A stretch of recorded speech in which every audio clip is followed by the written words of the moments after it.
And for the Pledge of Allegiance. I pledge allegiance to the flag of the United States of America and to the republic for which it stands, one nation, under God, indivisible, with liberty and justice for all. Thank you. We have a set of regular meeting minutes to be approved from December 16th, 2019. Mr. Chair, Mr. Mandelbaum. I'd like to make a motion we approve the regular meeting minutes of December 16th. Support. All right, been moved by Mr. Mandelbaum, supported by Ms. Taylor, that we approve the regular meeting minutes for December 16th, 2019. Are there any questions? All those in favor? Aye. Are there any opposed? All right, minutes are approved. Mr. Chair, Mr. Mandelbaum. I'd like to make a motion that we approve consent agenda items A through E. Support. Been moved by Mr. Mandelbaum and supported by Mr. Brightwell that we approve consent agenda items A through E. Are there any questions? All those in favor? Aye. Are there any opposed? All right, consent agenda is approved. We'll now move on to our public hearings. Mr. Crowe. Yes, through the chair, thank you. We only have one public hearing tonight. PZR ODD 19-0003 is a rezoning request of Avante Development Group, LLC, on behalf of the owner, Oakland Commons, LLC, to rezone 5.65 acres, a property from RC Regional Center to ODD, Overlay Development District, and create a master development plan and agreement to allow for the development of 2 hotels, including extended stay hotel with associated parking and other on-site amenities. Mr. Bryce from my office is going to further introduce this project, and then the applicants are here before the public hearing. We'd be happy to answer any questions the council may have afterwards. Okay. Good evening, Council. As Mr. Crowe said, this is PZR ODD 19-0003. This property is located on the north side of Northwestern Highway on the service drive between Civic Center Drive and Corporate Drive. It's located behind Red Bull Park and in front of NOAA's event venue, which is that empty parcel to the north. The property is currently zoned RC, Regional Center. Ultimately, hotels are allowed outright in RC. The petitioner is seeking to rezone to ODD to use it as a tool to further enhance the site with greater development density and to deal with the irregularly shaped lot. The future land use shows that this parcel is designated within the city center district, which also makes it eligible for the ODD rezoning. This is the basic site plan of the site. You can see the 2 hotels. So without any further ado, I'd like to bring up the petitioner at this time.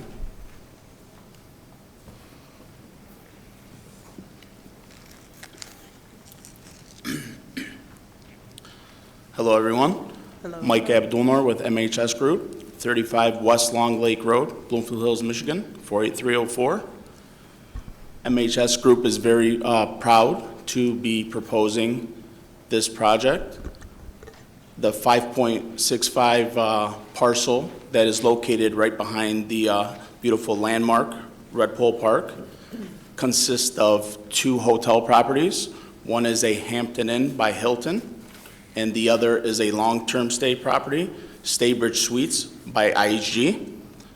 Both properties service corporate guests, transient guests coming into town for corporate travel, as well as parents coming to LTU to visit their young adults. As far as an economic boost for the economy here in Southfield, we believe that our hotels will supply a lot of new demand for all the eateries and all the different retail all around. We also feel as each property takes 20 employees, so we will create at least 40 new jobs. I also have Andy Andre and Laura Cunningham here to answer any questions pertaining to zoning or architectural design. Thank you, Mr. Chairman. Andy Andre from Triumph Engineering and Design, 10775 South Saginaw Street, Suite D, Grand Blanc, Michigan. Thank you. Just to continue on what Mike had mentioned in some of the previous discussions that we had as far as the project is concerned. As Kyle had mentioned, the project RC, the zoning, the current zoning does allow for hotels, but when we looked at the possible development of this property and how do we best utilize it, we worked very closely with staff back and forth multiple times. We went through multiple iterations to come to the plan that you see before you that allows the most flexibility in the design, but yet offers some amenities back as well. When we look at, we had talked a little bit about the lighting before, the existing pathway. There is a pathway that comes from Noah's to the north, from the north, and it crosses over in the property. It's experiencing some issues from a drainage issue from perspective, so we're going to go ahead and rectify that, as well as right now it's not lighted, and so we're going to be providing lighting all throughout there. We're going to be extending that lighting also out towards the road. We've created a plaza area adjacent to Red Pole Park. You can see that on that enlarged plan right there. Offer a public art display area as well as some seating. There are some locations along there. I think this will enhance what's there. We'll have lighting going in there as well. The ODD offers that flexibility to increase that density to bring things a little bit closer. With this piece of property in particular, there's 75-foot front setbacks, and that doesn't even include then the easements that are already in place. Red Pole Park has an easement over it, and so and then you incorporate the 50-foot rear setbacks. All of a sudden, this large piece of 5.65 acres is actually kind of small and relatively difficult to develop. So the ODD was the mechanism that we decided to work with staff on to do this, understanding that the hotels are already part of that underlying zoning. The Hampton Inn is 4 stories, has 112 rooms, and there's the perspectives that you see. Also, the Staybridge Suites, 4 stories, 112 rooms. As part of the latest submittal that we had made, we had supplied the feasibility studies for each one of the locations. I know there was some questions that came up during the last discussion, and we tried to best answer them. But what we did, I think, is the information that we provided to you then is really substantiated within that feasibility study for each location. There's, as we had mentioned, about 95 or so pages. It's very in-depth. It stretches from how does it look from a regional level and then brings it all the way back down to that local level. And when you look at that information, there's a lot of things that you can ascertain from it. I think the one that I thought was the most telling is when it looked at the lodging market supply within just within the local area. Just like anything else, when you go in the real estate market, you do anything when you're selling houses, you want comparables. If you have a 5-bedroom home, your comparable is not a 2-bedroom home. So while there might be other hotels within the area, they're not necessarily comparable. That's what gets flushed out within this feasibility study. And when you have an opportunity to look at it, there has only been 2 new properties within the city of Southfield, hospitality, this century. 2 properties this century, since 2000. Those are in 2002 and 2003. And when you look at them on a comparable level, they're not comparable. What we had talked about a little bit is the city of Southfield is losing out the market on the hospitality industry so much that it actually caught our eye, was that the Hampton Inn in West Bloomfield is marketed as the Hampton Inn Southfield West Bloomfield. Okay? There's a reason, because Southfield, the name is attractive. It attracts business. You have a ton of, there's 10,000 companies that were identified, 10,000 businesses within the city of Southfield that were identified within the market study. And in that, there's a lot of economic activity associated with those. Right now, the city is losing out on those markets, but the name of Southfield is very attractive. And so they're using that as a marketing mechanism to capture guests. So I think when you have an opportunity, I'm sure there'll be some questions, and we'll be happy to answer that when it comes to the feasibility study. But from the site perspective, we've laid it out. We worked with staff. We wanted to promote the density. We wanted to use the cross-utilization of the parking back and forth. And I think effectively, we've come up with a good plan. It gives us more flexibility on the open spaces. We've maxed out the amount of green space on it, and I think it's a very attractive site. Laura can talk a little bit about the buildings, because I think what's going to be critical to understand too is both of these buildings are brand new prototypes. Brand new prototypes. These will be the first two of their kind in the state of Michigan. And so that's another feather in the cap when it comes to Southfield. She can talk a little bit more about those buildings. Thank you. Good evening, Laura Cunningham, Kramer Design Group, 1420 Broadway, Detroit, Michigan. So as Andy mentioned, these are new prototypes. We're excited to bring them to Southfield. We feel like they enhance the look. They're not kind of that old pitched roof look. They're a little bit more modern, which people are attracted to. So we feel like that will really bring people into the business.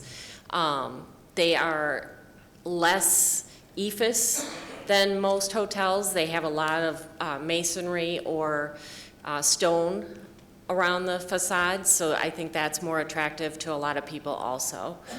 They're 4 stories, each of them, and as Andy said, 122 rooms each. Through the chair, could you talk about some of the amenities that are available at each of those before we go to the Sure. public hearing? Both have a complimentary breakfast they offer, and that's 7 days a week. We also, both of them also have indoor pools, outdoor patio areas. The Staybridge, which is a long-term stay property, also offers a complimentary dinner to the guest Monday through Thursday. One of the other things that we set out to do when we talk about amenities, we talked about this quite a bit at the last meeting, but being pedestrian friendly. You have the availability of Red Pole Park right there. And so we saw that as not an impediment at all. How do we fit this thing in? We actually saw that as a benefit. You know, if you just Google Red Pole Park now, you see everybody's taking selfies and taking pictures of it, and guess what will be in the background? Nice hotels. That's great. We see that as an amenity, and so we did include pedestrian-friendly pathways and that connect to Red Pole Park, as well as we had talked with staff about bicycle sharing, ride sharing, that type of thing when it comes to providing those. We have bicycle racks, and it's very typical with extended stay properties to have a couple bicycles available to the guests. I think even the possibility of extending that to the ride sharing program that you see at different communities, the red bikes or the green bikes or that where people can drop them, I think that's a great opportunity as well. Okay. Mr. Crowe, did you want to add anything before we No. open up the public hearing? Okay. So at this time, we'd like to open up the public hearing for the rezoning request of Avanti Development Group. If anyone here wishes to speak to this matter, please come to the lectern and you'll have 3 minutes to speak. And please give your name and address for the record. Well, I am not in favor of this particular rezoning, nor am I in favor of putting 2 hotels or motels or new prototype designs crammed up in that area where Pole Park is, as well as Noah's new conference center there. We have a problem with human trafficking in the city of Southfield and in Oakland County. Every single hotel, motel that have came to the city in the last 2 decades, and a century is 100 years. I think you meant a decade, which is 10 years. So let's just say we haven't had any new hotels in 2 decades. When the hotels that we have came near Wendy's over there near Lawrence Tech, they all purportedly was gonna do the same thing that they're talking about. And what happened? When we couldn't get a lot of the conferences and people to come in and stay, what happened to those hotels? They became a haven for one-night prostitution / human trafficking. We've had a lot of issues and a lot of busts there.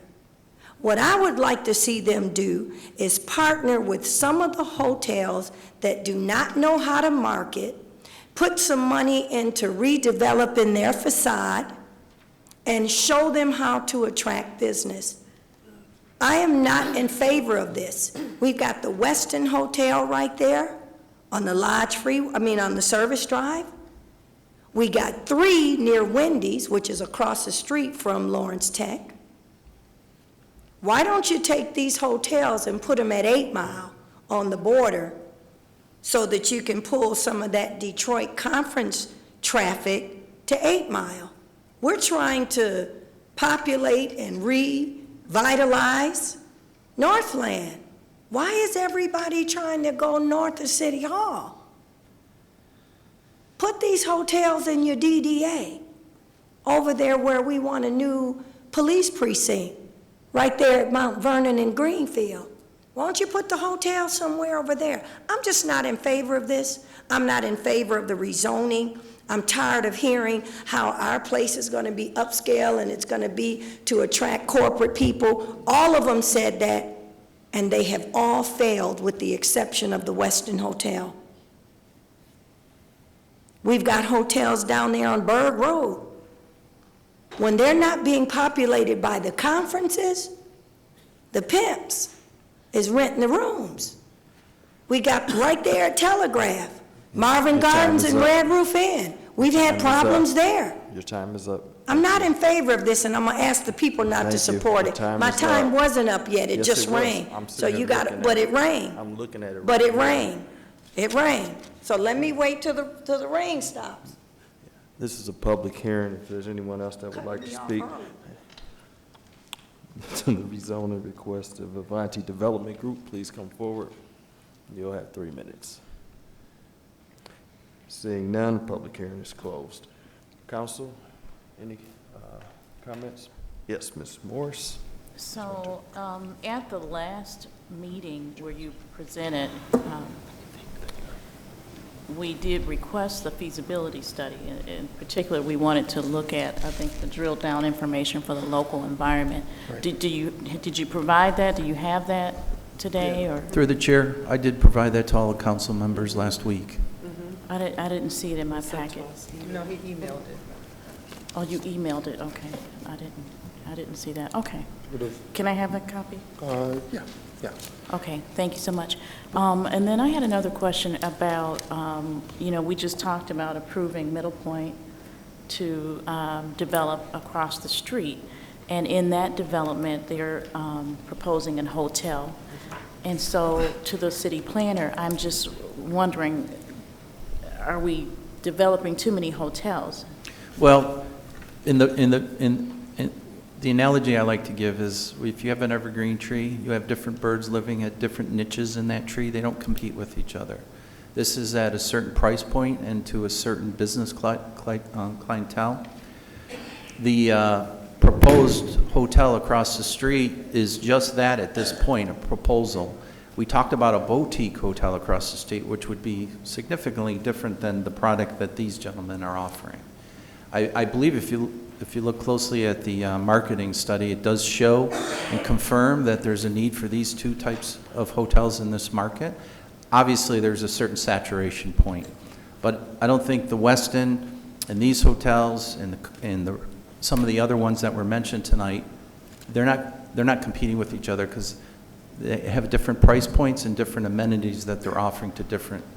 I still think and believe that a boutique type of hotel can still be successful across the street without competing with these hotels and vice versa. It's just the product and the clientele and the price point that they'll be marketing. Okay. I'm sorry, I didn't get an opportunity to review it, so I'll do that. Thank you. Mr. Mandelbaum? Thank you. I did read the feasibility study. I did see that it did support the hotel. The only thing I did not like is that on one of the diagrams it says "We love the Buckeyes," so that I don't know, that didn't We sit don't like well that with either. me. Oh, I'm glad I didn't see that. But I read the planning meeting, the planning commission notes, and I didn't see that anyone came to the public hearing through the planning commission. And I was just wondering if any of the neighbors, if Noah's Event Center had any issues or any concerns. I know one of the things that they, when they built it is, we can have this beautiful ceremony outside. Well, these buildings, I know you have the greenery between the buildings, but I didn't know, were there any complaints from any of the neighboring tenants? I can tell you this, we did not receive any complaints. I've had conversations multiple times with Noah Event, which sees this as a compliment and possibly a boost to their business model.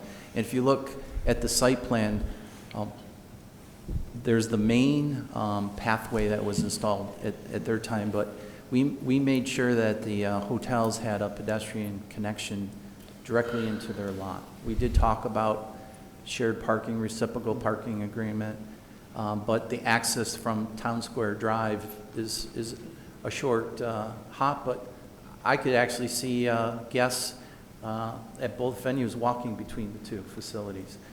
This has been vetted with the Southfield City Center Advisory Board, of which Redico is a member.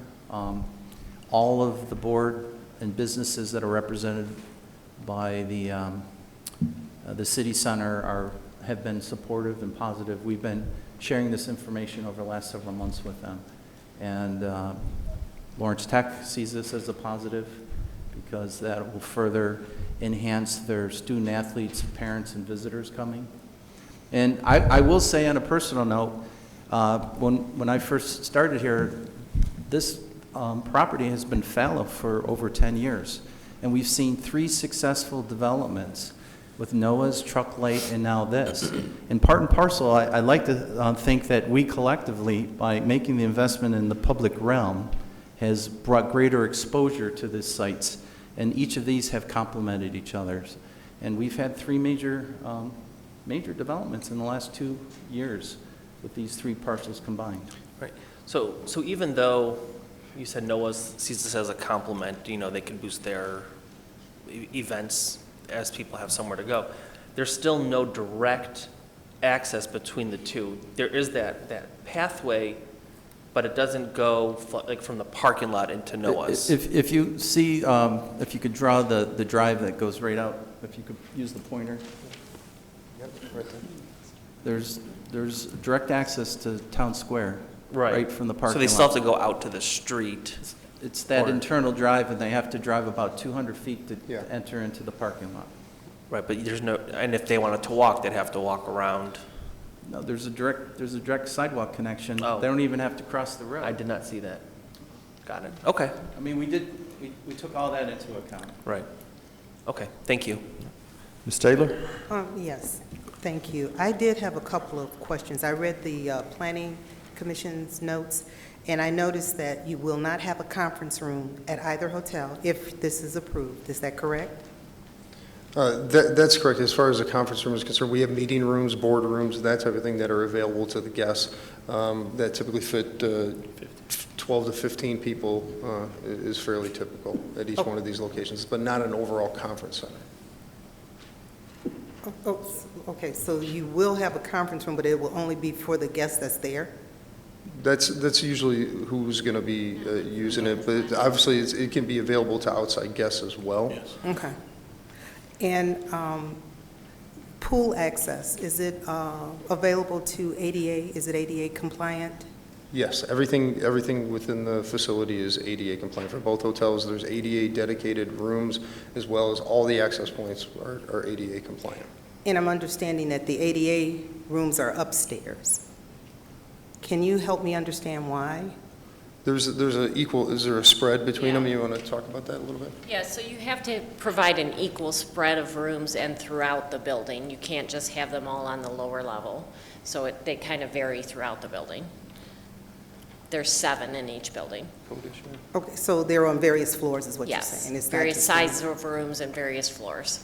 Okay, thank you. Then through the chair to Mr. Crode, the hotel that's on Telegraph, the one that just remodeled, Right. my understanding is that they're going to have 2 additional hotels. One is an extended stay, and one is like a suites.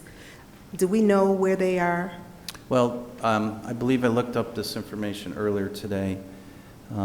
The tower, the former Holiday Inn, was approved at 222 rooms, but 206 were completed.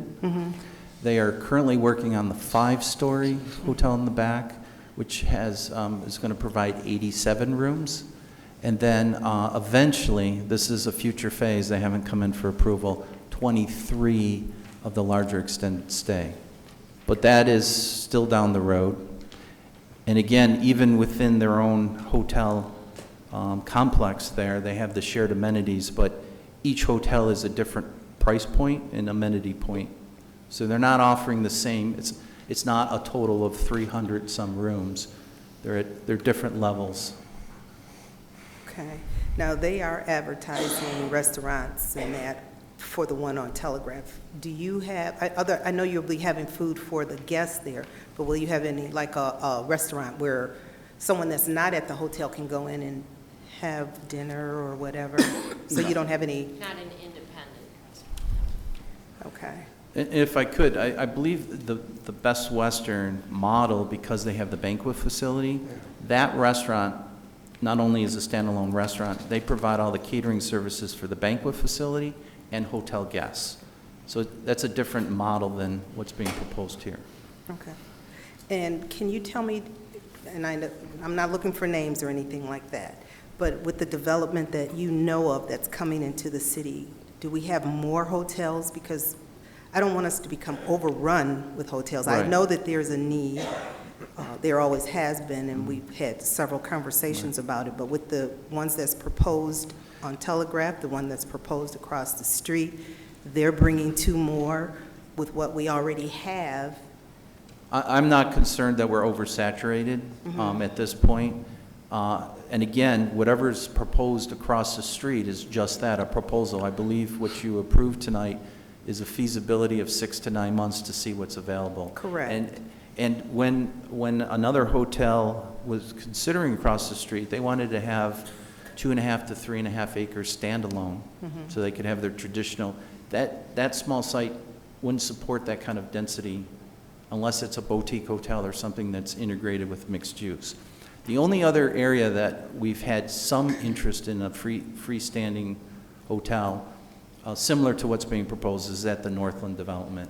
And I think that is likely that we could get a 4-story, 110 key development if all the other mixed use projects come to fruition. But I don't see a hotel being the first one in on that location. I believe the retail, the medical, the housing, the office would have to come, and then we would likely have another hotel. Other than that, it's just really been reinvestment in some of the existing or older hotels.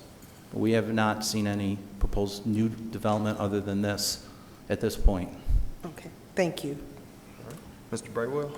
Yeah, I just want to comment that I definitely appreciate you guys releasing your feasibility study. It was very insightful, and I think I requested it, and it seemed to have served our council members also. So I mentioned when I requested that you necessarily had to release proprietary information, but again, thank you for releasing the study. I think you made me comfortable, and you seemingly perhaps made a few of the council members comfortable. Thank you. Thank you. Okay. Anything else from council? Ms. Banks? What is the exact name of these hotels being proposed? Sure, absolutely. So you have the Staybridge Suites is the hotel that's right here. That, again, that's a IHG, that's Intercontinental Hotel Group. That's the parent company for Holiday Inn. So that's a national brand, international brand. And then the Hampton Inn, which is a Hilton product. Again, those are national brands, international brands. We talked a little bit about the reservation systems and how those, the brands have brand loyalty. A lot of people tend to like to stay at Hilton, Marriott, IHG. And so, again, we have, these are not motels. These are higher end hotels that fit within, you know, the niche market that Southfield has that is needed. One of the things I maybe continue on with that, and we talk about providing with that feasibility study, it's not just, the project that we're putting forth in front of you today hasn't just been vetted one time, not even twice. We're talking 3 times, where we've had, there's multiple tiers of consideration when it came to this. The brand first looks and says, we want to be within this area. That's what triggers a feasibility study. So you have the brand with their knowledge of market considerations, finances, says we want to be in the Southfield area. The feasibility study then brings it down to a particular site. Finally, banks. We talked about the financial, making sure that these things are financially solvent and making sure that these things are not going to have issues. Banks then vet it out for the 3rd time. So we have multiple different groups looking at these things, and that's kind of encompassed a little bit in the feasibility study, but I just wanted to kind of touch that again. Well, you had indicated that in West Bloomfield, the Hampton Inn was called Hampton Inn West Bloomfield / Southfield. I personally get upset when our hotels in Southfield call themselves Detroit. We are Southfield, we are not Detroit. So will the Hampton Inn be known as the Hampton Inn Southfield or Hampton Inn Detroit? And same with the other one. Right on the cover of the feasibility studies, Southfield. Okay, Each one of them. Each one of there were 2, one done for each one of them. It is Southfield. Thank you. Anything else from council? All right. So since this is ODD, there's the approval process and then introduction of the ordinance, and then it'll come back next month at your regular meeting for enactment. So we would need 2 motions tonight. All right. Council? Can we get a motion? I make a motion that we pass PZRODD 19-0003. Support. All right, been moved by Mr. Brightwell, supported by Mr. Mandelbaum, that we approve the rezoning request of Avanti Development Group, PZRODD 19-003. Are there any other questions or comments? All those in favor? Aye. Any opposed? And then if we could introduce ordinance number 1717. 1717. Mr. Chair, Yep, Mr. Mandelbaum? I'd like to make a motion that we introduce ordinance number 1717. Support. It's been moved by Mr. Mandelbaum, supported by Ms. Taylor, that we introduce ordinance number 1717. Are there any questions? All those in favor? Aye. Any opposed? All right, ordinance has been introduced. Thank you. All right, Thank you. thank you. Lenny. Now we'll move on to, we have one site plan this evening. Through the chair, our site plan this evening is PSP 19-00010. Site plan review request of Friedman Real Estate Group on behalf of the owner, Southfield Galleria, for the construction of a 95,525 gross square foot research and development center with associate parking and other on-site amenities on property located at 200 Galleria Office Center. This is the proposed development is on the western portion of the existing office building. Right here, I believe that's office number 200 with the proposed research and development to the west of the existing center, existing conditions. The site is currently zoned RC, Regional Center, does allow for this. This is, north is looking to the left here. You got the existing Star Theater, the 100 and 200 office building, and the proposal is down here on the west with ancillary parking. This is the site schematic with the landscaping. And here is perspective showing the rendered one-story research and development to the west. And these are some other conceptual renderings of the new high-tech center with some elevations. They also have requested secure parking area for some of their senior management. An area that will be enclosed will include about 230 spaces. These are some of the proposed screening, upscale screening and fencing for that development. It'll have its own lockbox and be approved by the fire and police should they need to get in there. So with that, I'd like to bring Friedman Real Estate Group up to talk a little bit about the project and answer any questions that the council may have.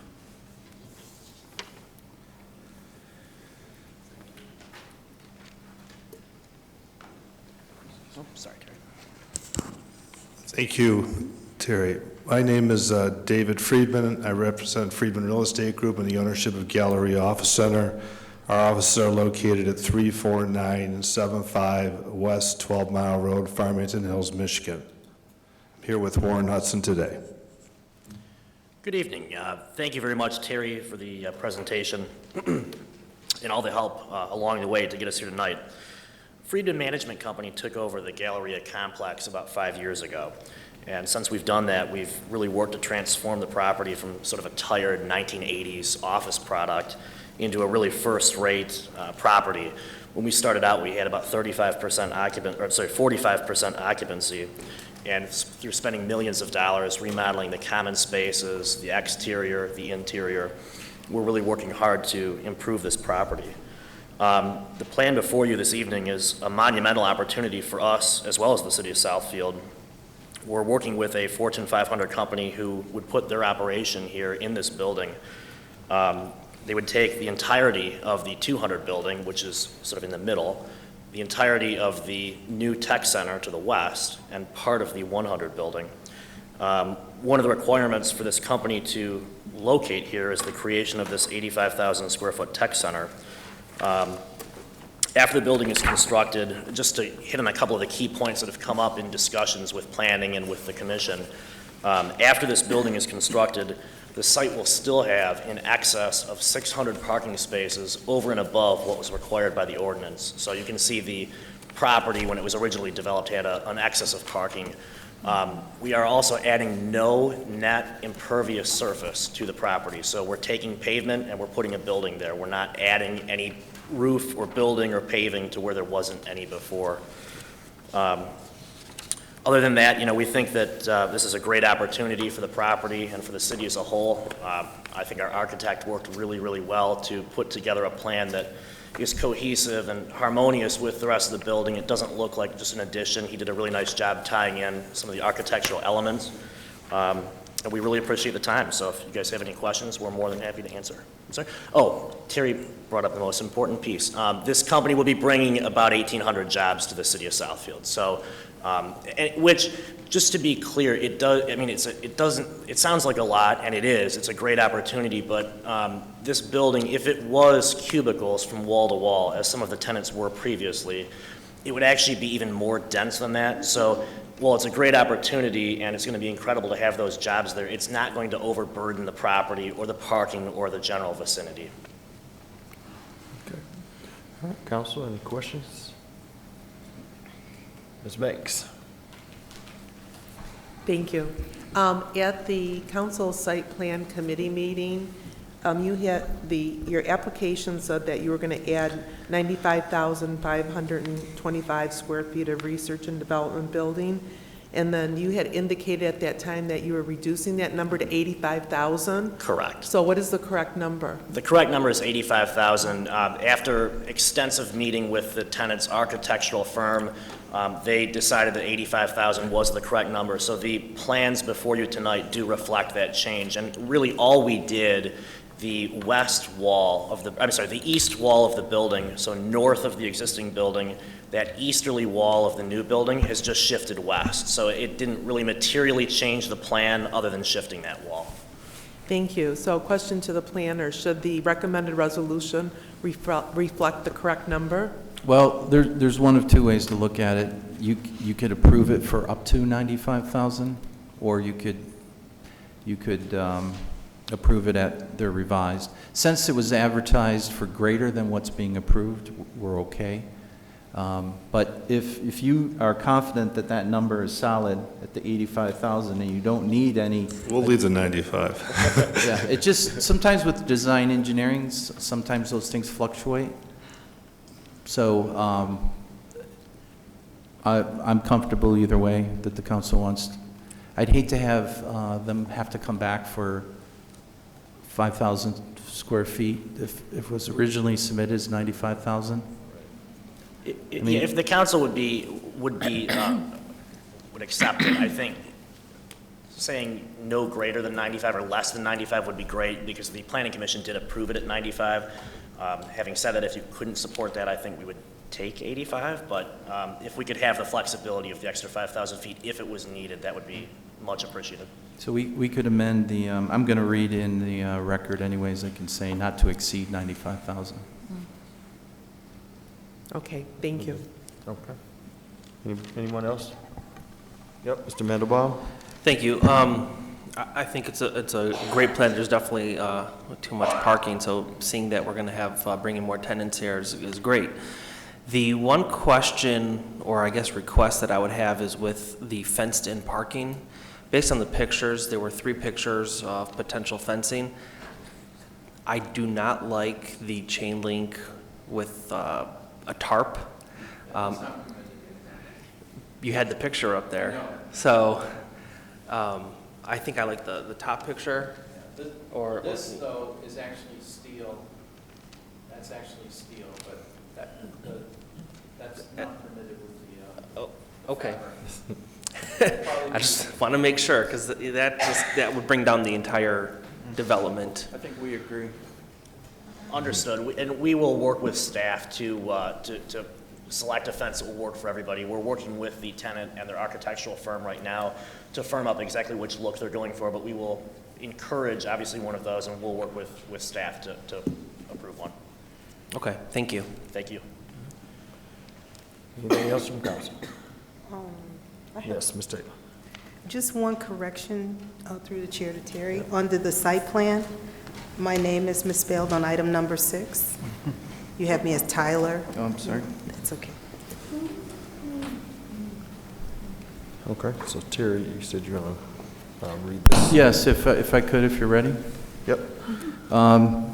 Resolve that PSP 19-0010, the site plan review request of Friedman Real Estate Group on behalf of the owner, Southfield Galleria Owner LLC, for the construction of not to exceed 95,000 gross square feet research and development center with associated parking and other on-site amenities on property located at 200 Galleria Office Center, Sidwell parcel 2417-176-008, on the north side of Northwestern Service Drive between Lockdale and Case Roads, City of Southfield, Oakland County, State of Michigan.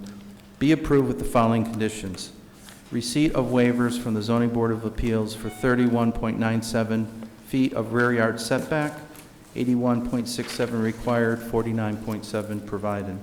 The final detailed landscaping plan must be approved by the Planning Department prior to building permit sign-off. Exterior lighting shall be shielded to prevent spillage of glare onto adjacent properties. A photometric lighting plan shall be submitted for review of the Planning Department prior to this item going to council, which they've submitted. The petitioners to provide a sprinkler system for all landscape areas to encourage preservation of plant material. The petitioners to execute a perpetual maintenance agreement for the landscape and park areas, both on-site and in the right-of-way, which includes maintenance of the stormwater detention system. The petitioners to implement the recommendations made by the Southfield Police Department, Crime Prevention Bureau regarding site security. That'll include access to the secure fenced area. The building will be constructed in accordance with the elevations shown on sheet A201 dated 10/29/19. Approval of the site plan and/or building elevations represented herein does not constitute nor guarantee approval of the signage. Separate approval of the sign permits shall be obtained from the building department for any proposed signs. Bike racks shall be installed in accordance with Article 4, Section 5.29, subsection 12, and there also is an art requirement that will be required in accordance with the ordinance. Okay. Council, do we want to make a motion? I'd like to make a motion that we approve site plan PSP 190010 with the recommended changes. Support. Been moved by Ms. Moore, supported by Mr. Hoskins, that we approve site plan PSP 19-0010, request for Freedman Real Estate Group with the proposed changes as submitted. Are there any other questions or concerns? All those in favor? Aye. Are there any opposed? All right. Thank you very much, appreciate it. Yes, indeed. Thank you. All right, thank you.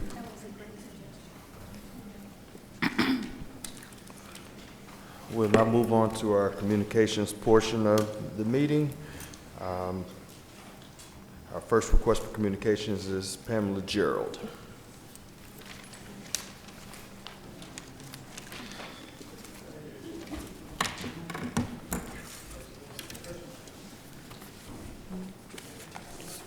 You can begin.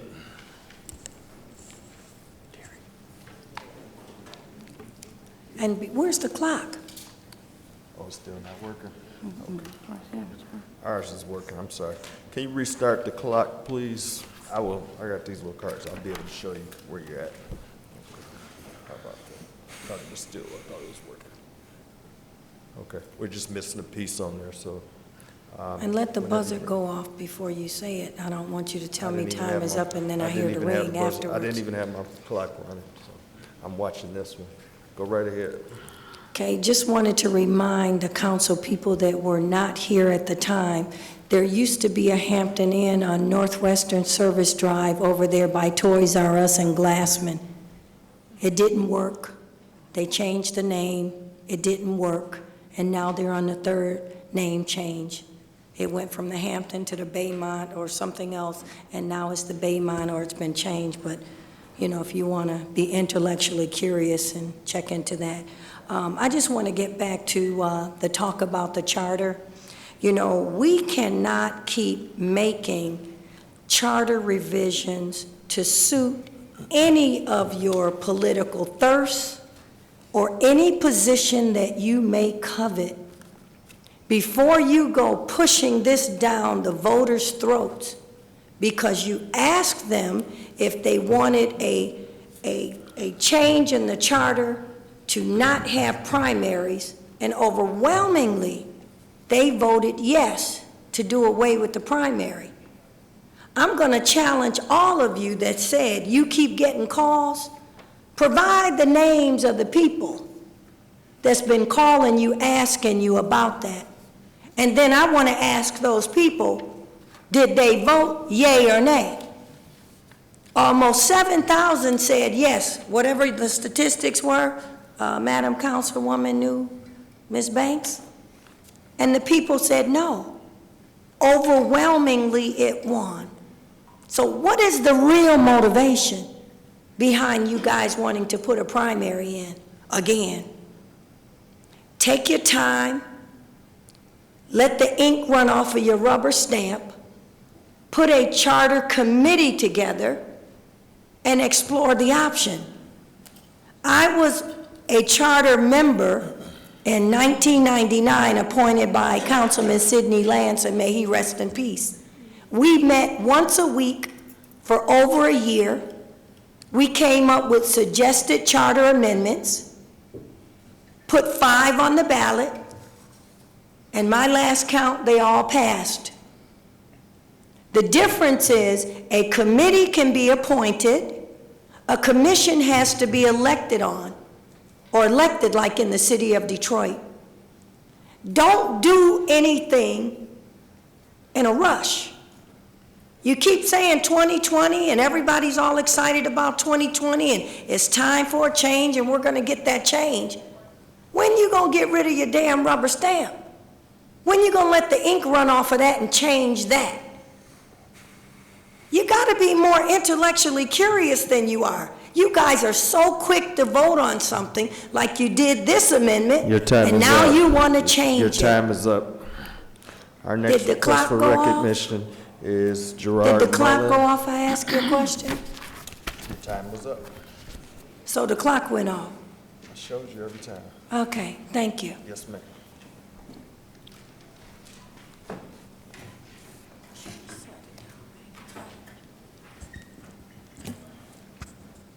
Good evening.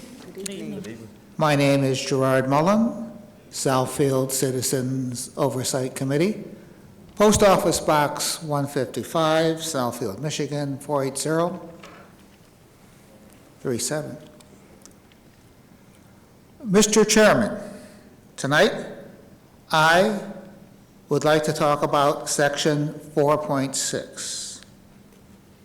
4.6 in the Southfield City Charter.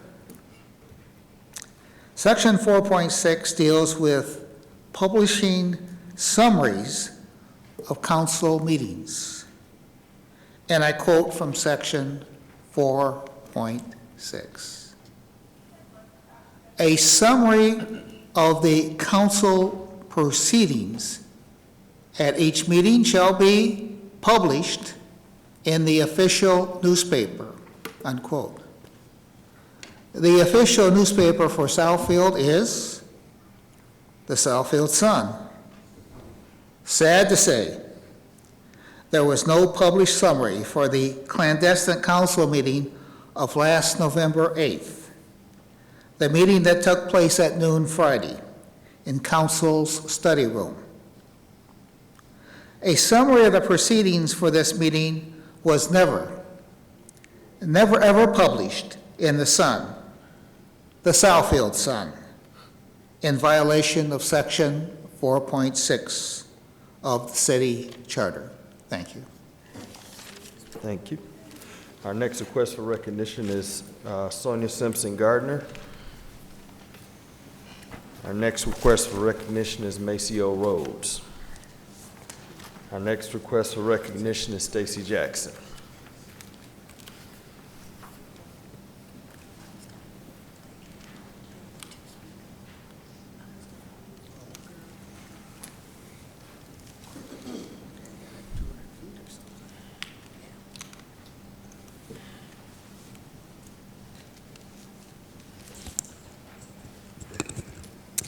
Good evening. Good evening. Stacy Jackson, Southfield, Michigan. 5 months ago, I came before this council concerned that the letter being issued out to residents with septic tanks was threatening and intimidating. At that time, I encouraged council to consider extending the inspection period from 30 days to 90 days. At that time, and as per the approved minutes, Councilwoman Taylor and Councilwoman Morris were receptive to that request and encouraged the city manager to provide this council with a copy of that letter so that they may discuss it to make that change. I'm here tonight for an answer on that. I've not received anything. There's been no updates, and my guess is that this council still has not seen that letter to review that for that request 5 months ago. This is after I stood before this council virtually every Monday for the entire year of 2019 regarding this matter.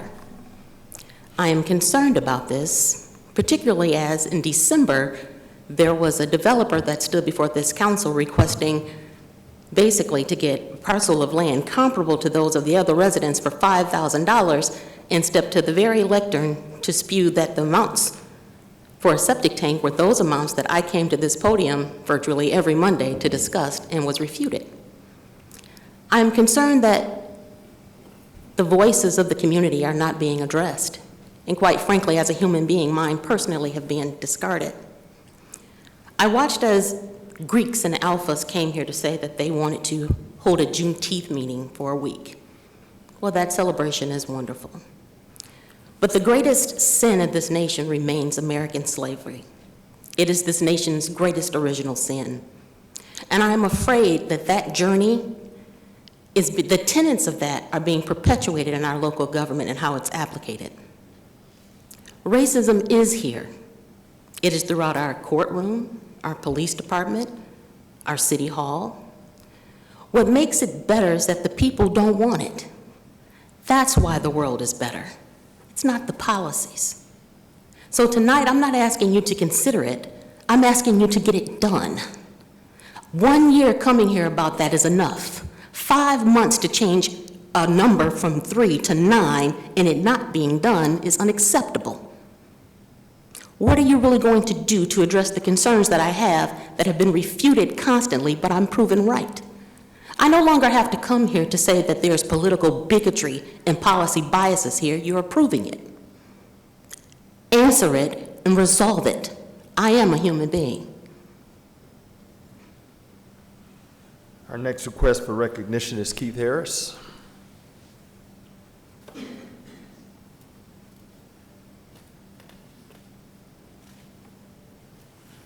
How you doing today? On behalf of All Race and Life Matter, P.O. Box 2769 48037. You know, I heard Wendell Anthony give a wonderful speech on how he chronologically broke down racism in America all the way up to today. But he ended it by saying, stand up. See, getting rid of our primaries is keeping us from standing up. We know what your plan is, Mandelbaum. You already exposed it. You say you go to New York so you can recruit Jews to come back here and you move into these homes. You sit down, I'm talking. Mr. Harris. Okay, I won't say that. I won't say it. But all I'm sitting here saying, we know what it's about. It's about a Negro removal of our council. We should not have all these young people running for office unqualified and they got Ken Sivers supporting them. Look, we're not taking direct names. Okay, I apologize again to this council. What I am sitting here saying, we see the racism. We see it with the housing in Southfield.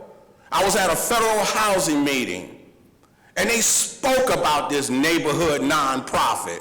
How the fabrication of raising our taxes, taxing old people out of their houses by overtaxing the income. You know, old people on Social Security got to give up their houses. Here one guy said he wanted to buy the schools and put real low-income houses there, but that ain't what Ken Sivers want. He don't want low-income houses. I'm gonna have to ask okay, you I keep... You're done. But done. you know, I respect You're done, that. Mr. Harrison. I'll give you your respect, but the truth must be known. Our next request for recognition. And again, before we go any further, can we please make sure, I want everybody to make sure you at least read. Matter of fact, I'm just gonna read it again. Under our communication section, we make it clear as a council that no speaker that comes to this lectern may make personal or impertinent attacks upon any officer, employee, or council member or other elected official that is unrelated to the matter of which the officer, employee, or council member or other elected official performs his or her duties. No person shall use abusive or threatening language towards any individual when addressing city council. Any person who violates this section shall be directed by the presiding officer to be orderly and silent. If a person addressing the council refuses to become silent when directed, such person may be deemed by the presiding officer to have committed a breach of the peace by disrupting and impeding the orderly conduct of the public meeting of the city council and may be ordered by the presiding officer to leave the meeting.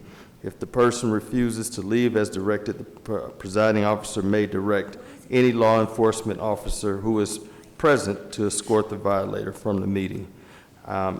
We have had to have talks about this amongst ourselves, and to be totally honest, it's starting to get out of hand. It seems like it's happening more and more often. And I'm, as serving as council president right now, I'm going to have to be a lot more firm about this because it's unfortunate that, you know, that this city is performing like this and acting like this. This is not what we're supposed to be about as a city, and I hear everybody always want to talk about, you know, how much we appreciate diversity and all that kind of stuff. But, you know, then there's some people come up here with some very inflammatory and inappropriate language and attacks on people, and we're not going to continue to allow anything like that to happen in these chambers. Our next request for recognition is Brenda Smith.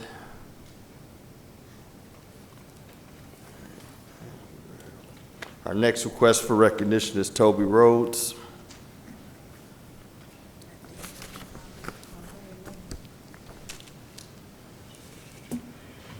Toby Rhodes, 17001 New Jersey, Southfield, Michigan, 248-569-7189. First thing I want to say is that no one in the city of Southfield speaks for the black community, and I mean nobody. I don't care if they cloak themselves in blackness or if they say they're black, or I don't care what they claim. They're not speaking for black people. You're speaking for whatever for the city of Southfield. So once you take that job with the city of Southfield, you are not speaking for, you're not representing, you're not standing in for black people. I say this to say because I don't want to hear anybody from the city of Southfield using my people's history for their own personal gain, their own personal benefit. I don't want to hear you talking about my people's plight. I don't want to hear you talking about Juneteenth. I don't want to hear you talking about slavery. My people's history is not community property. It's not here for your own personal pleasure and amusement. It's not here for your personal advantage.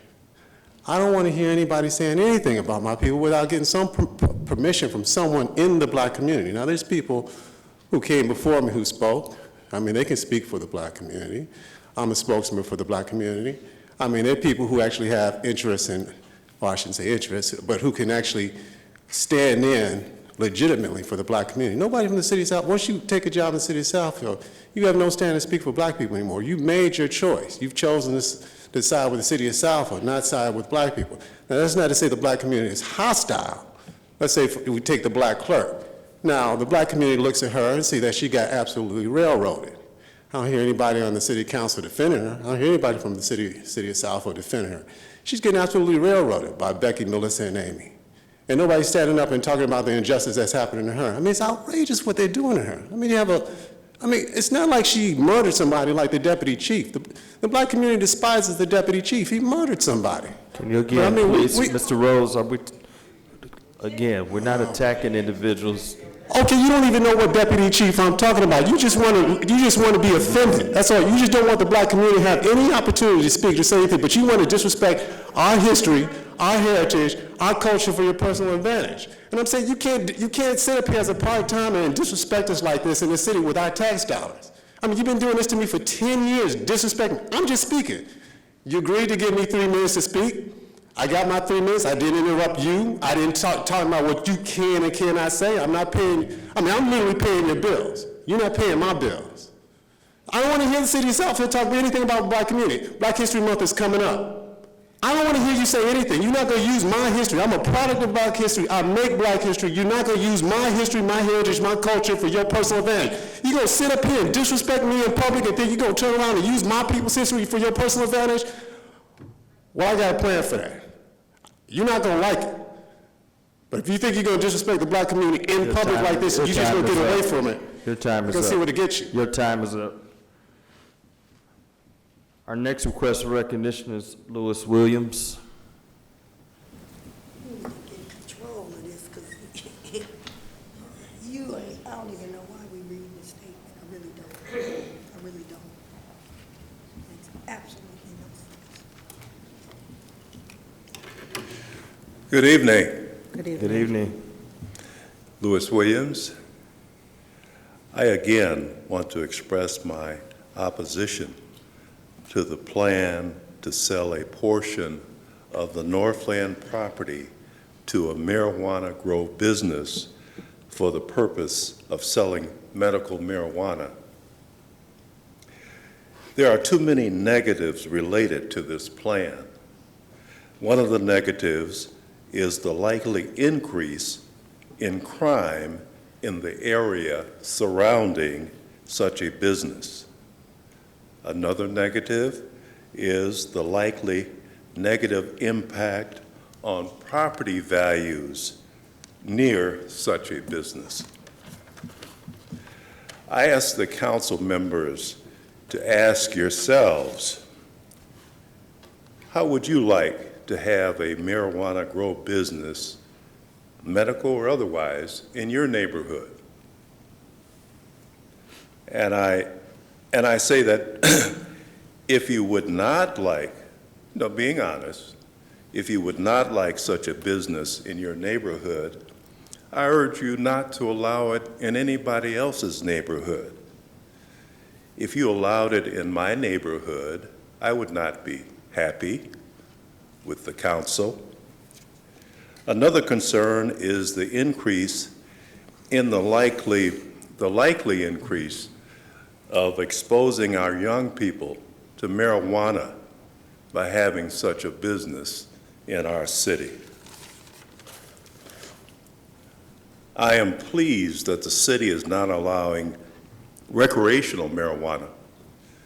and I urge that you maintain that position. And I ask that you take it a step further, and that you not allow any marijuana grow businesses in our fine city. Southfield, the family city. Southfield, the all-American city. Those names sound much better than Southfield, the marijuana city.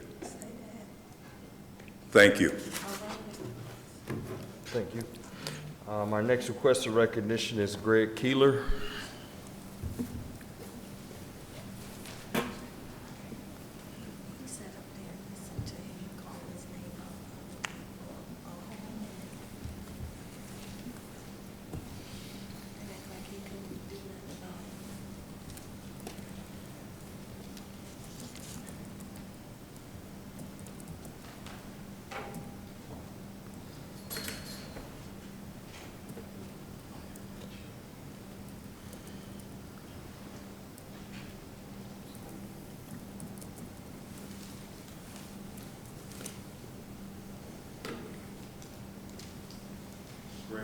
Southfield residents.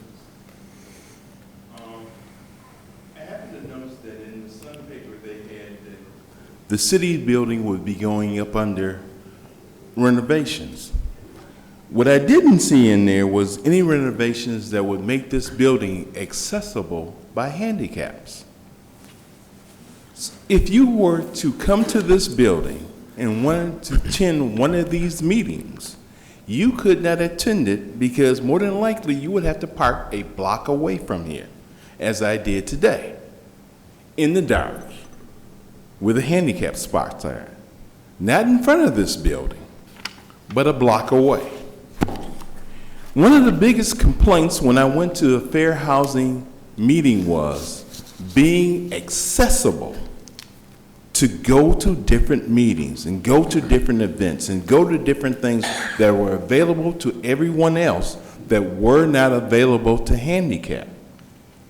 If you go out to the handicap spot that you have that is a block away from here, the light down there is dark and dim.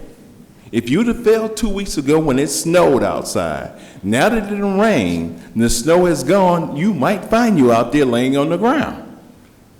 But if you were in front of the building, at least someone would see you and have a chance. But being block away, it makes no sense. It's nice that you're doing all these things inside the building, but what are you doing on the outside of the building? The last time I came up here and brought this up about the city,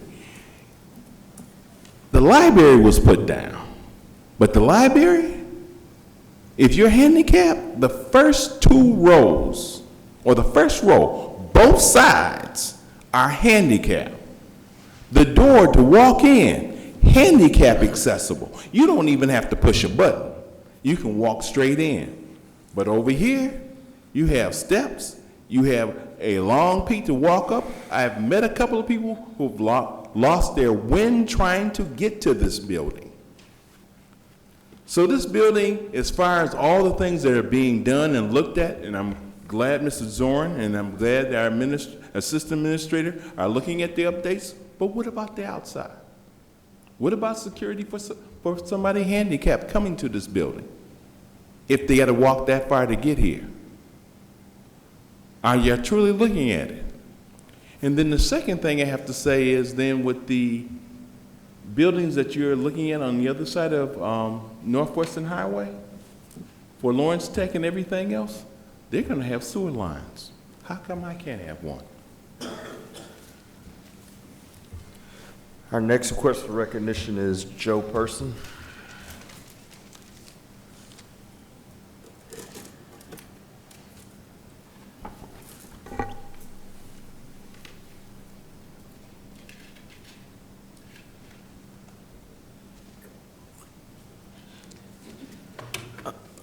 Good evening, everybody. That's Joseph Person at 25270 Waycross, Southfield, Michigan.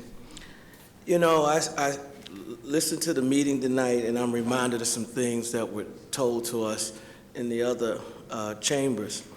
You know, we said in 2015 you passed this primary ballot initiative where we took away the primary. I'm like most people, let the people decide it.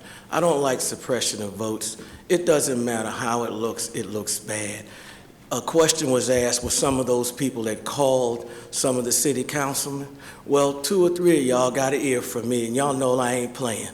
The other thing is that when we had, I represent now, I'm the chair of the Southfield Lathrop Village Democratic Club. When we had our endorsement, a lot of you that got elected here, got endorsements from us, we talked about the primary. That was a big issue coming out of that room. I went to 3 other meetings and everybody talked about that primary. Now, you say 6,929 people and voted for it, 4,618 people voted against it. The former clerk said it was about 10%. That was the statistic. The actual statistic was 21.27% is what actually voted for it. That's just 11,547 people that voted for or against it. That doesn't represent Southfield. Put it on the ballot in an election year, a real election year. The presidential election where we have, 70% of the people come out, 60%? That's a better number. And vote it up or down. If the people lose, fine, but let the people decide it. It can't be just a few people that decide this. So at the end of the day, a lot of us are going to support it. It's just a bad situation. So all I'm going to say to y'all is that me, myself, and a lot of the people that I get out there and we work the elections, we're for the primary. And if the people say no, let the people decide it. And when you have public hearings on it, please don't have them at 4 or 5 o'clock in the evening. Have them later in the evening to give people a chance to get home from work and then come out. Thank you. We'll now move to the council portion of the meeting. Council? Yes, Ms. Taylor? Thank you. First of all, I do want to remind everybody of Black History Month. February is here. We have a lot of events that's going to be happening within the city.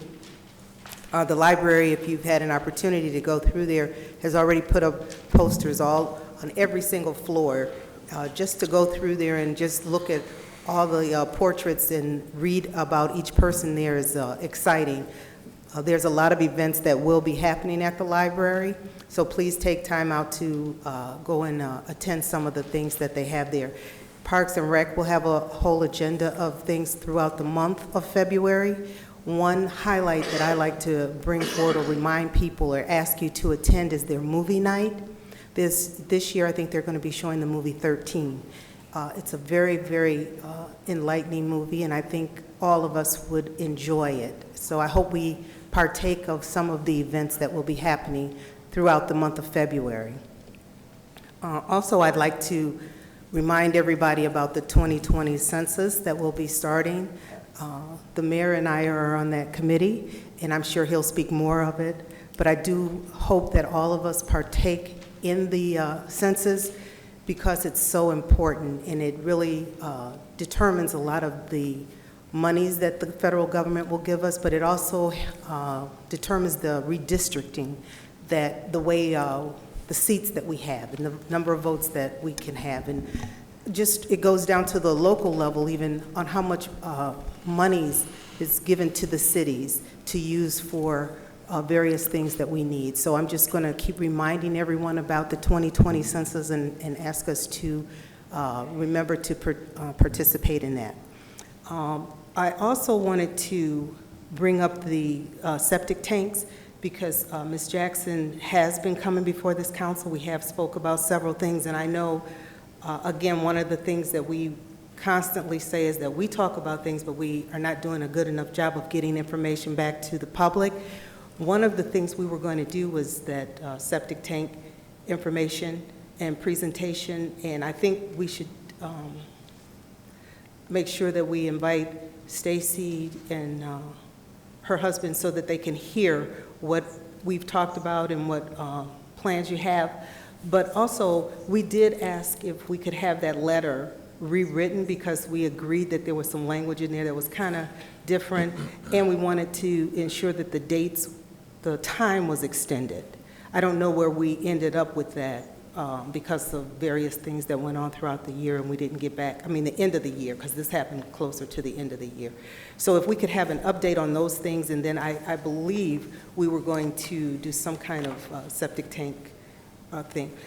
And lastly, for me, there was 2 people here a couple of weeks ago talking about, I think one was the parking on their street. We were going to get back, and you were going to update the council as to what happened and if somebody was going to go out and look at if they were actually ordinance violations and things of that nature. And then if we could get some kind of a response or update on that and read that back to the public so that they'll know that we're working on things and what progress we're doing and where everything stands. I would like for us to do those. Mr. Chair, the truck issue, the semi-tractor,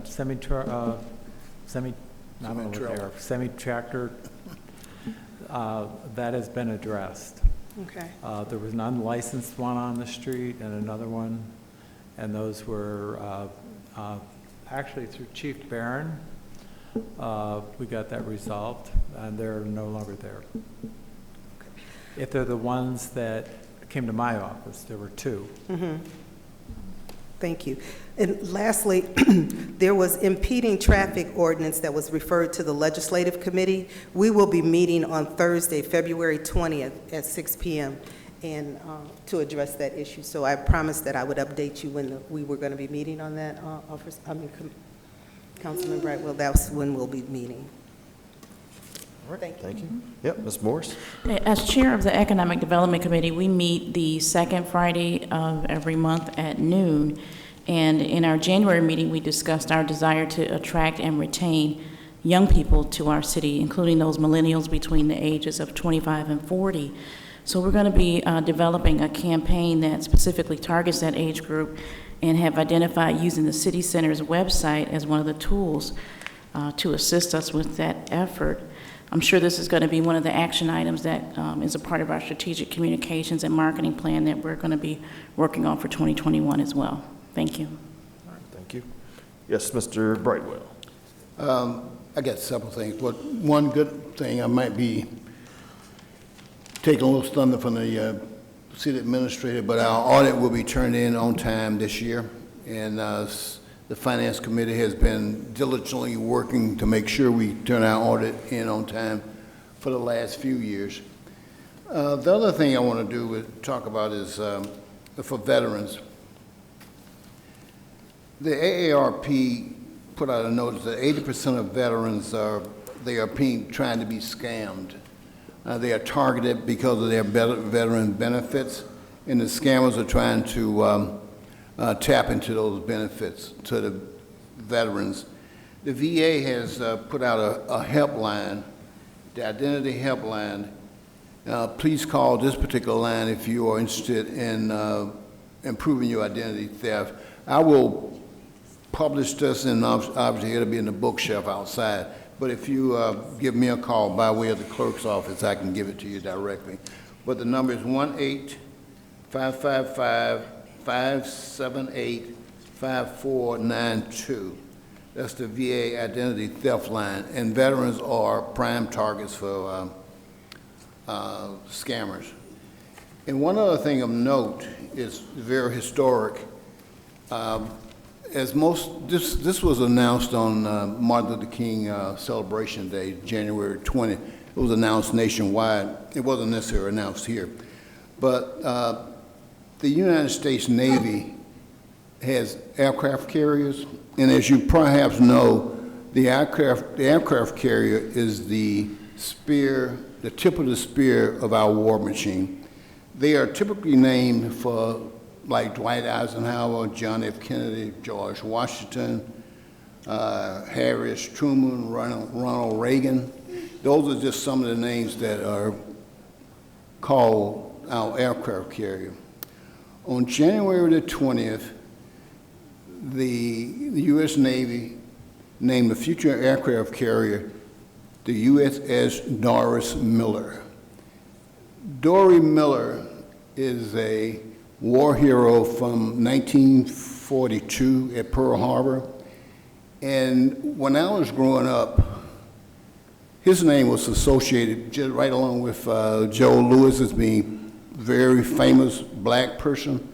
And so Dory Miller is a hero of the World War II. He was a mess sergeant, a person that worked in the kitchen, really.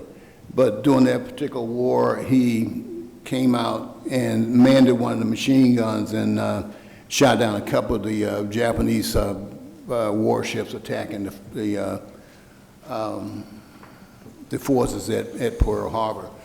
And so on January 20th of this year, the U.S. Navy is naming a USS aircraft carrier in his name. His first name is Doris, but they call him Dory, D-O-R-I-E, and there's a story behind that, but you had to go online to figure that out. And it's the first time that an enlisted man has had a aircraft carrier named after him. Obviously, those names I read out, those like the Kennedys, the Reagans, the Roosevelts, the Trumans. This is the first time that a black man has had an aircraft carrier named after him. So this is a very, from a military standpoint, this is a very monumental process. So I appreciate the Navy, although I was in the Army, and I think the Navy chief who did it at the time, who read the letter, indicated that we are constantly trying to make improvements in America, and that's one of the improvements. Thank you, Mr. Brightwell. Mr. Mandelbaum. Thank you. I just wanted to give a shout out and thank the Public Works Department for helping with all that snow removal we had last weekend.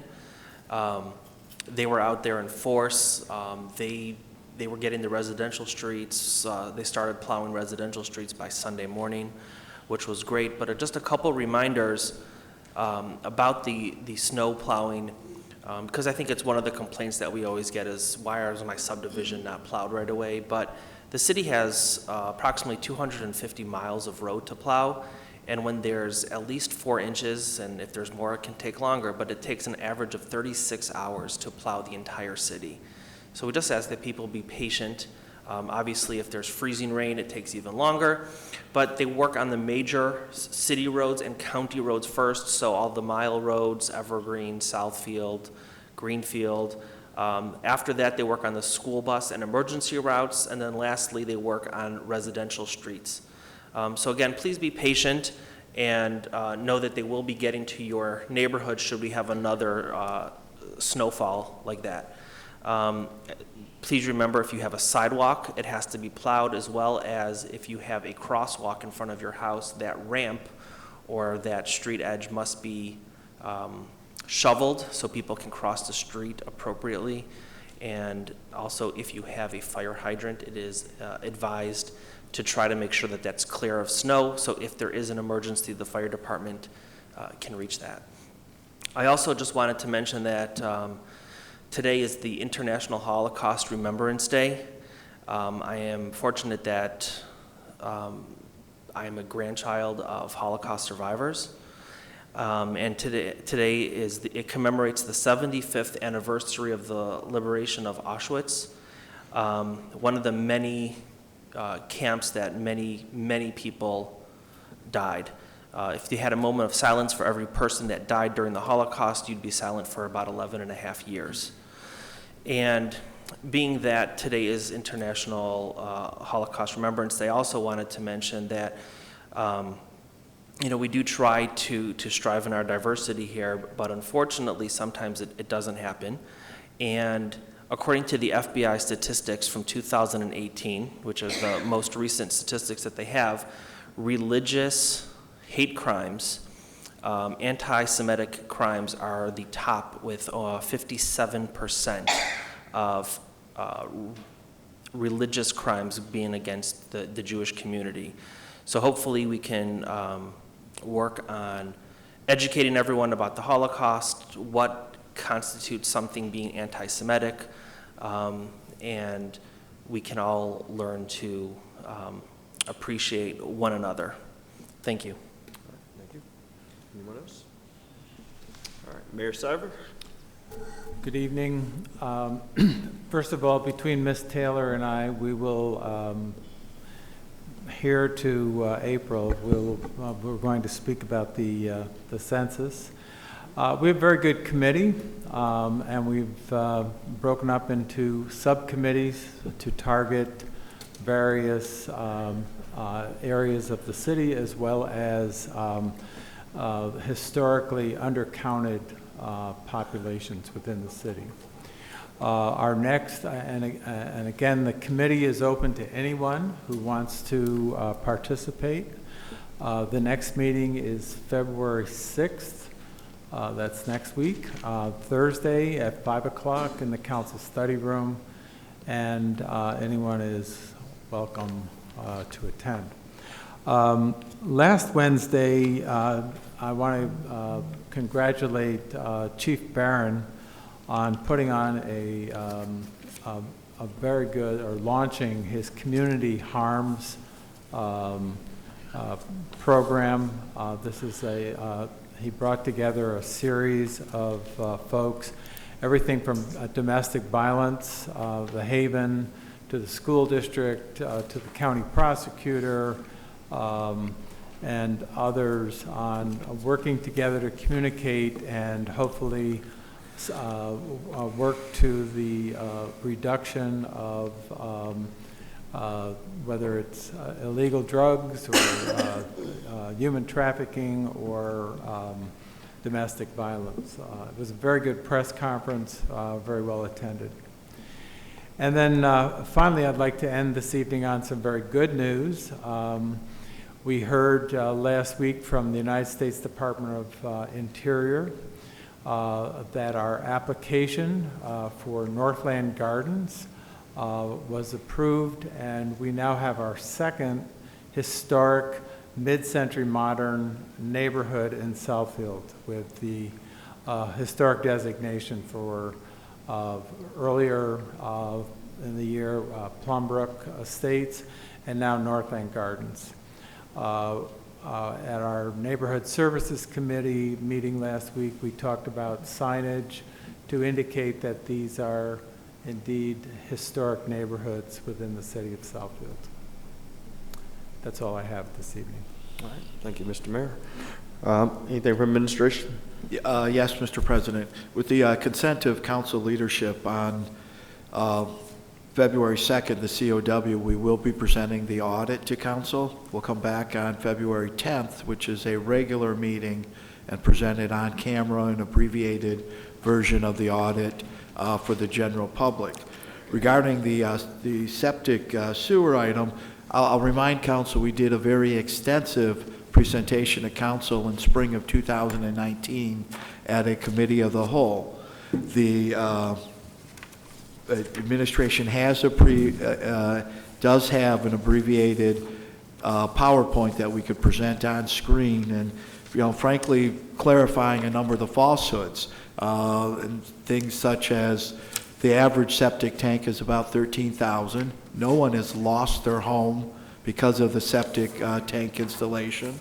I'll remind council that we originally started with just under 2,000 homes needed to be connected to the city sewer system. That number is now under 1,000 homes. We are making progress.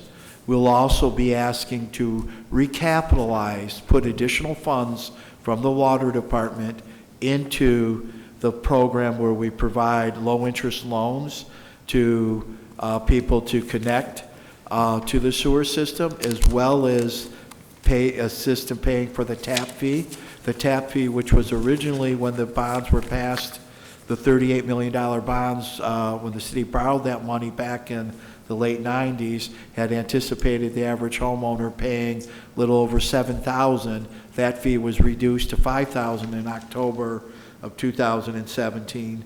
In addition, for the income eligible families, we'll be asking to put additional money into that fund, as we have exceeded the original allocation of $250,000 that council authorized for that money. So families are connecting to the city sewer system. We continue to make substantial progress. And I want to comment, when we are in these situations, a tremendous amount of time is spent with legal and staff in rectifying these situations, trying to find the cheapest way to get people connected. So we continue to work on that, and the letters have been reviewed, and they have been revised. The first letter was the introduction when we started this 3.5 years ago. The letters have been changed. I believe we originally had 6. Today we have 5 letters. And, the reality is this is an enforcement action. We're telling people what they need to do, but we certainly work with them within the legal parameters of the law. So we'll present that, again, with council leadership's consent. I want to make sure that gets on camera this time. I think the mistake we made was presenting a 20-minute presentation to council in a COW. And, so that updated version is ready at any time when we have an agenda that permits that. I have no other items. All right, very good. Madam Attorney, anything? I have nothing to add. All right, Madam Clerk. All right, I think the treasurer, planner, assessor have reports tonight, which is scheduled as of yet. The ordinance is not anything else for this evening. Meeting adjourned.